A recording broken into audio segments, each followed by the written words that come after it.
Good morning guys, मेरा नाम है रुद्र और आपका स्वागत है रुद्र ऑर्गेनिक्स में।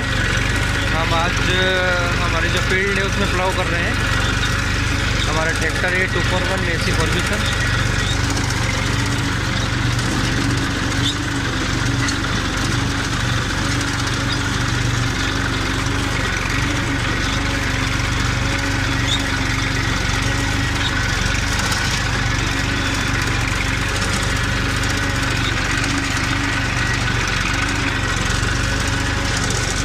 सादा प्लाव है हमारा, ये पलटी प्लाव नहीं है, लेकिन ये यूज़ में अच्छा आता है इसलिए हम सादा ही रखते हैं।